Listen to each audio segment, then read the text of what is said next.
The playoffs are here. It's the Jazz and the Mavericks. It's Donovan and Luka Doncic. What can we learn from the regular season matchups? What do we know about where the Jazz and the Mavericks sit? And what can we do about clutch play? We'll talk about it all coming up on the first of the playoff breakdowns. It is Locked on Jazz. Bum bum bum bum bum bum bum bum bum bum bum bum bum pow. You are Locked On Jazz, your daily podcast on the Utah Jazz. Part of the Locked On Podcast Network, your team every day. Hi, I'm David Locke, radio voice of the Utah Jazz, Jazz NBA insider. This is Locked On Jazz, your daily podcast on the Utah Jazz, giving you insight, expertise, geeky numbers, and hopefully making it way better to be a Jazz fan each and every day. Thank you very much for making Locked On Jazz your first listen of the day. And thank you very much for tuning in. It is free and available on all platforms each and every day for you, whether it's on YouTube, where you can subscribe, by the way, and hit that little nice button in the back that tells you the bell and tells you when we are live, or whether or not it happens to be coming to you via any of your podcast apps. All right, so it's the Jazz and the Dallas Mavericks. We are finally here.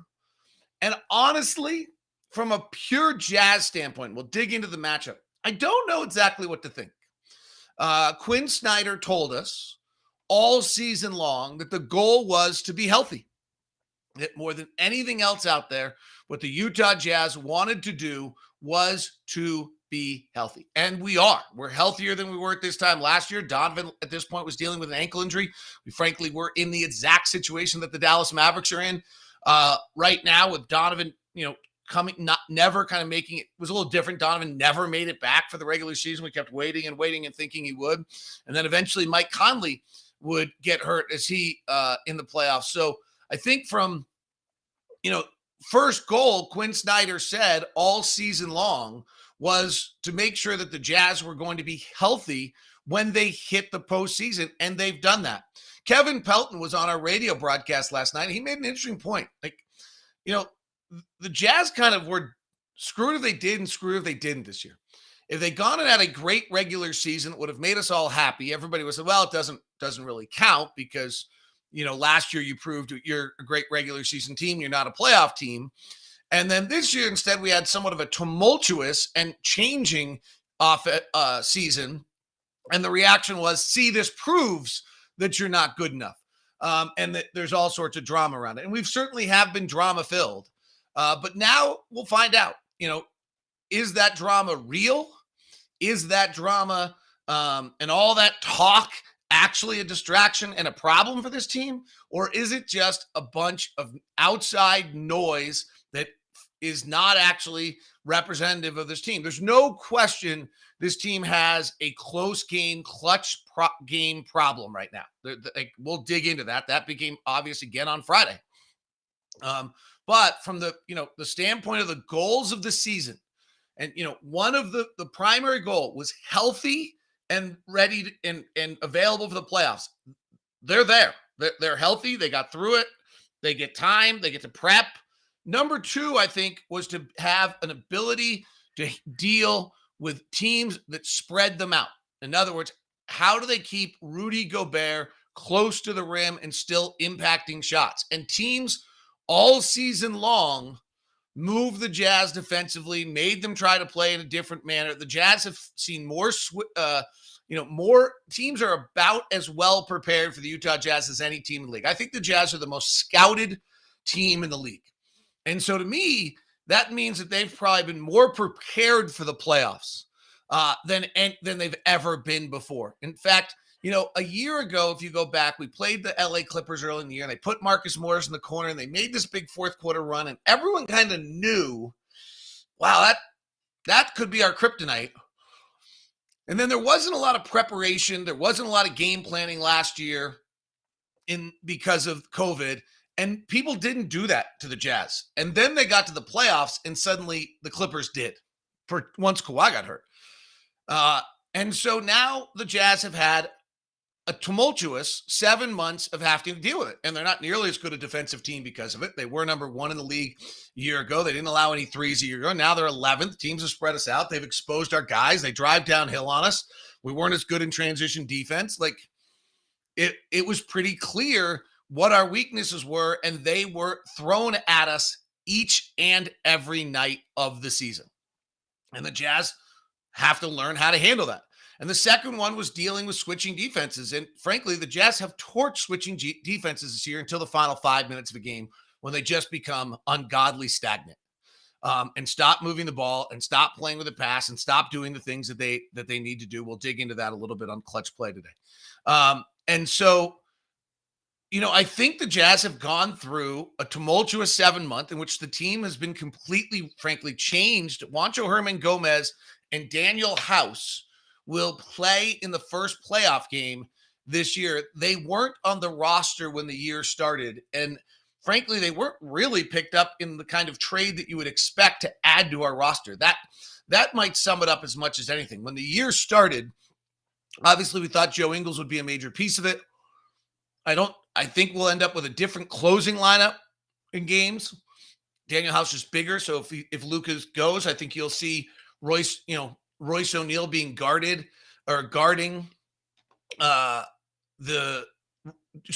House guarding Luka Doncic instead of Royce O'Neal, though frankly Royce does some things pretty darn well in some of those matchups because he's physical and strong on him during the year. But I think you'll see that matchup more, and you'll see Hernan-Gomez, who has just brought a great element to this team as somebody who is going to end up playing a lot of minutes. So we're certainly a different team than we were in the year started. And we're here now. And so we're going to find out. Dallas is going to switch everything 1 through 5. Will we keep the ball movement going, or will we just go hunt Luka Doncic and hunt Jalen Brunson a little bit, who's not as good and long defensively? They're going to spread us out. Maxi Kleber, who's been in a terrible slump shooting. Last time we saw him, I don't know if he busted out of it in the last 5 games. I haven't gotten to that level of prep yet.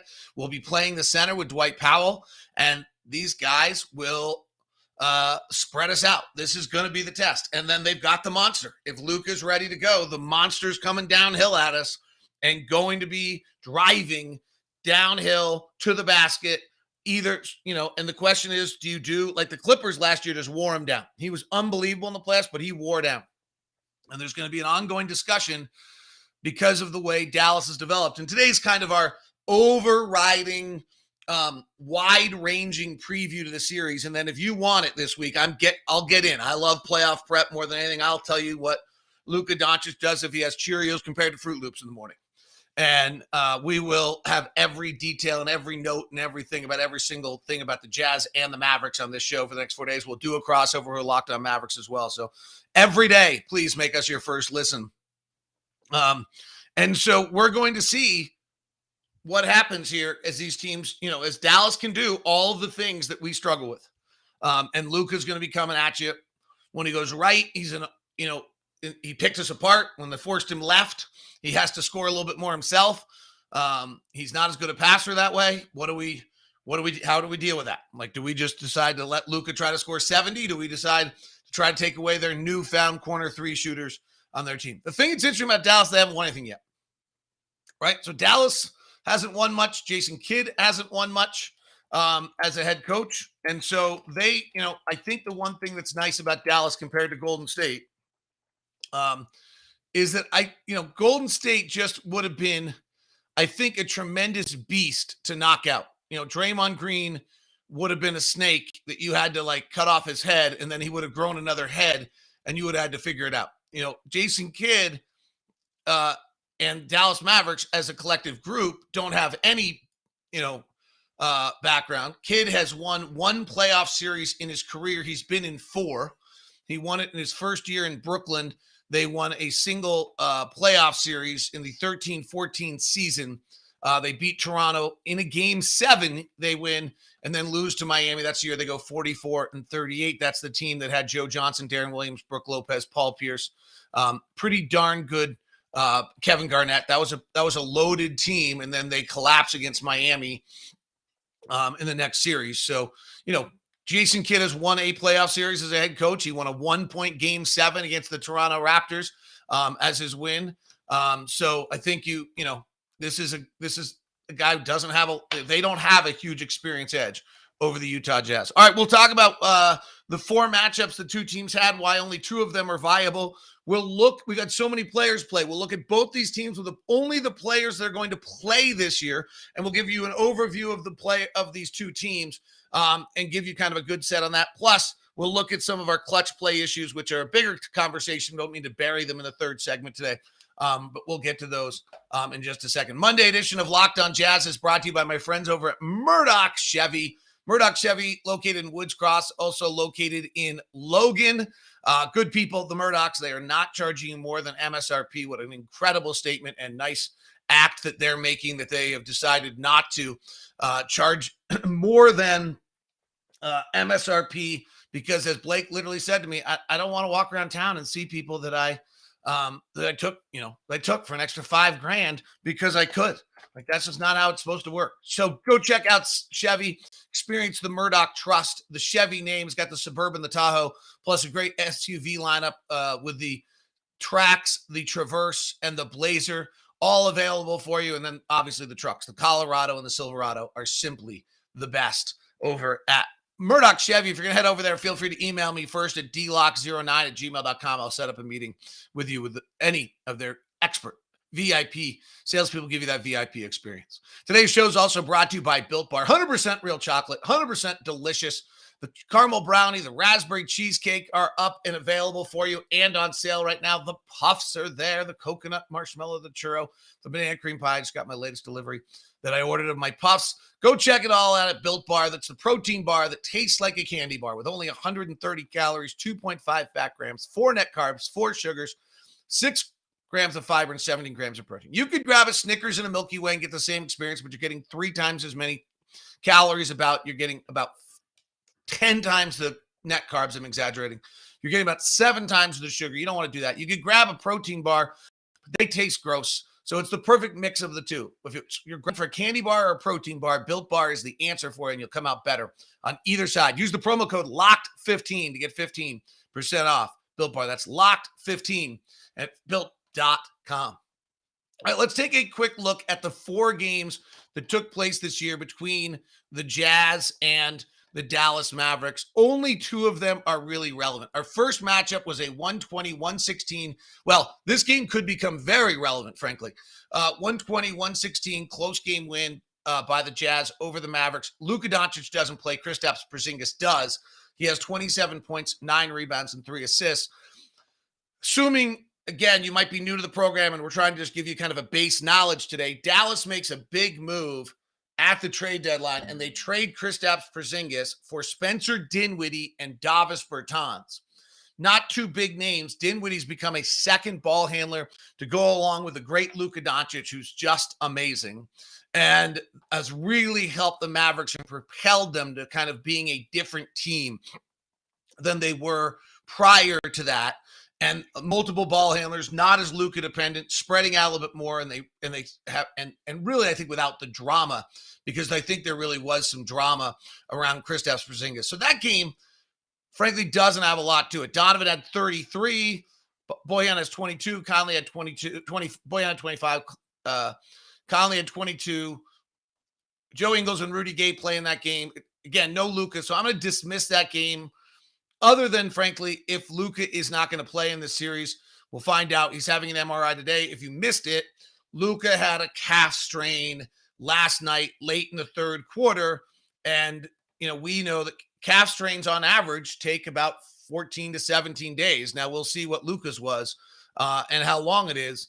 But that's kind of the average calf strain. So that could be obviously the number one story of this playoff series is Luka and his injury. For that. Sorry, I should have led with that. I kind of screwed up early in the show and had some assumed knowledge, and I shouldn't be doing. We won't have as much assumed knowledge in the playoffs for those of you that are high end. We're gonna bring some, make people feel comfortable during the show. The second matchup, the Jazz win at 114-109. This is a pretty good look. The Jazz started the regular 5. Their rotation that night was Jordan Clarkson, Trent Forrest, Daniel House, Hassan Whiteside. Eric Pascal played 7 minutes. So the only thing that's interesting there is Juancho Hernangomez doesn't play, and Rudy Gay didn't play. So I think you'd see Hernangomez in some of those minutes.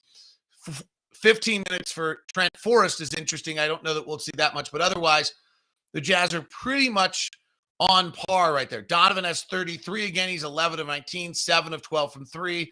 Gobert has a big night, 14 points, 17 rebounds, goes 6 of 6. And the Jazz win at 114-109. A close game closed by the Jazz in that one, if I remember correctly, in that fourth quarter, that they actually win a close game late. The game was tied at 102, the Jazz tied at 107 with 2 minutes left, and the Jazz closed it out on a bogey 3. Gobert hit a layup, Conley had some free throws, and that's when Rudy Gobert guards Luka Doncic late in the game, and the Dallas Mavericks and the Jazz win that one 114-109. I'll rewatch that game tonight with no other NBA going on. That one has got everything to it to look at. It's a great matchup. The Jazz win it. All the right players play. The pace of play was super slow, which it will be in this series because Dallas is slow pace of play. We're a slow pace of play team. The Jazz shoot lights out that night. Probably a little bit of an unnatural shooting game for the Jazz. They go 16 of 38 from 3. They shoot 54% from the field. And so, that's if that's what it takes, that's going to be a lot. Our turnover rate's high. We crushed them on the offensive glass at a 29% offensive rebounding rate. Dallas has a pretty good shooting night as well at 57%. And the Jazz win that one. Again, late. It's the key headliner is the late play. Then the two teams play twice more and the next two are in Dallas. One of these, I think, has something to it. The other one, I would say, has a little less to it. So the first one has something to it. The Jazz are on the end of a long road trip. They played Phoenix. They go to Houston. They then played New Orleans. They play Oklahoma City, and they come back to Dallas on the back end of a back-to-back. So it's the 5th game of an 8-game road trip on a Monday night on a back end of a back-to-back, and the Jazz lose it 111-103. They kind of run out of gas midway through the third quarter. Donovan, who is far better this year with rest than no rest, goes 5 of 19 from the field and 2 of 9 from 3. The numbers on Donovan this year, and we'll get into them during the week with more detail, when he has rest are 100 times better than when he doesn't have rest. So that's relevant to this game. The Mavericks changed the way they play defense, and Gobert suddenly only gets 5 shots in this game. Royce O'Neal ends up taking a bunch of threes. He hits him. He has 13. Bogdanovich has 21. Mike Conley has a poor game that game. He did not play the night before in Oklahoma City. But this is our regular rotation. Other than Rudy Gay played 13 minutes. He played well. He was -1. And we had all of our regular players. And so did they. Spencer Dinwiddie kills us for 23. Luka goes for 35, 16, 7 with 3 steals in that game. He's unstoppable. They take 46 threes in the game and hit. We don't shoot nearly as well. They shoot a little bit better. We have a good offensive rebounding game, but not nearly the same as what we did last time. And Dallas beats us in that game. And then the final matchup I would throw out. It's again, we're in the middle of a long road trip and we don't have our guys. The Mavericks beat us 114-110. Rudy Gobert doesn't play in that game. Bojan Bogdanovich doesn't play in that game. Donovan Mitchell, again, has a poor night, goes 4 of 13. So it's worth kind of digging in that on the last 2 matchups, Donovan's not as good as he was earlier, and they have different players now. Rudy Gay's very good in that game. He has 18 points, 8 rebounds, and 2 assists. So you wonder whether or not Rudy Gay has some matchup with Dallas, but Rudy Gay's basically, Jazz didn't have a center. So I'll dismiss that one, throw it out the same way I threw out the Christmas game so far. So I think those are in the 4 matchups this year. That's how you look at it. All right, we'll look at the 2 rosters. Maybe I'll push the clutch play to later in the week. It's a big topic. It deserves more. Well, let's look at the 2 rosters, kind of how both teams play, what they do, what their kind of makeup is, what they do well, and then with their main guys on the floor, how good are they in a year where so many other players play. Today's show is brought to you by betonline.net. Get into all the action, enjoy the playoffs and the fun that is there. It's your number one source for all betting stats and information. Find all your latest sports developments, league reviews, news, including this year's basketball playoffs and the start of Major League Baseball season. BetOnline is your continued source for all your sports wagering information, from live betting to playoffs to esports and more. Head to the website today to use your mobile device to learn more about the trends and action. BetOnline, where the game starts. Let's check and see if we have any NBA, what they have up for NBA right now. Opening night, Jazz are a 2-point favorite over the Mavericks. It's interesting. I'm surprised it's on the board. Brooklyn is an 8-point favorite tomorrow against Cleveland. The Minnesota Timberwolves in the play-in game are a 3-point favorite against the Clippers. On the 8 and the 9-10 matchups, Atlanta is favored to beat Charlotte, so you would end up with Atlanta versus Cleveland. New Orleans is favored to beat the Spurs, so you'd end up with New Orleans against the Clippers. The 76ers, as the home team, are favored by 4.5. The Warriors are favored by 4, and the Bucks are favored by 9.5. The only home team not favored right now is the Dallas Mavericks. And the championship odds heading into the playoffs, the Suns at 270 plus 275, the Bucks at 525, Nets at plus 700, Celtics at plus 750. They could match up in the first round. The Nets are favored. The Warriors at plus 900, the Grizzlies at plus 1,100, the Heat at plus 1,200, 76ers plus 1,200, Dallas, Denver, and Utah all at plus 2,500. So people aren't quite seeing us as a playoff contender. Those lines are all at BetOnline.net. All right, let's look at the two teams without the guys. So if you take the Jazz, take Zylan Chatham and Xavier Sneed and Udoka Azubuike and Norvell Pell and Nickeil Alexander-Walker and Mia Oni and Joe Ingles and Malik Fitz and Jared Butler and Greg Monroe and Elijah Hughes and Eric Paschall and Denzel Valentine off the floor. So I'm leaving both Rudy Gay and Juancho Hernan-Gomez available. The Jazz for the year are plus 8.0. Their offense is a 119.0, which puts them in the 92nd percentile offensively. Their defense is a 111.0, which puts them in the 64th percentile overall defensively. If we put Rudy Gobert on the floor, which he will be for more than usual, though Hassan Whiteside's been great, so I don't know actually if he will be. If you put Rudy Gobert on the floor, the defense drops to a 108.4 and moves into the 82nd percentile. And we are a plus 8.7. We get a little bit better when you have more minutes from Rudy Gobert at the center. Our main lineups, so this year, with all of our guys healthy, the main lineups you're going to see, our starting 5 is a plus 8.2. Our next lineup, which is Clarkson coming into the game with Hassan Whiteside, is plus 6.7. Our Clarkson coming in and staying with Rudy Gobert is a plus 4.7.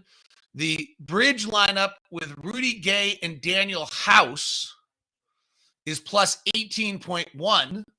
The bridge lineup with Daniel House and Juancho Hernan-Gomez is plus 54.2 in 70 possessions.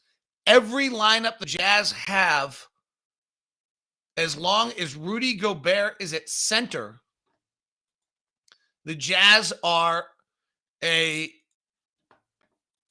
positive and dramatically positive.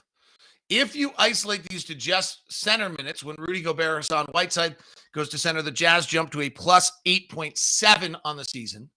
And our lineups are plus 8.2, plus 6.7, plus 4.7, plus 18.1, plus 19.4, plus 30.7 with Donovan Mitchell, Trent Forrest, Royce O'Neal, Bojan Bogdanovic, and Hassan Whiteside. Then Mike Conley, Donovan Mitchell, Royce O'Neal, Juancho Hernan-Gomez, and Rudy Gobert is plus 9.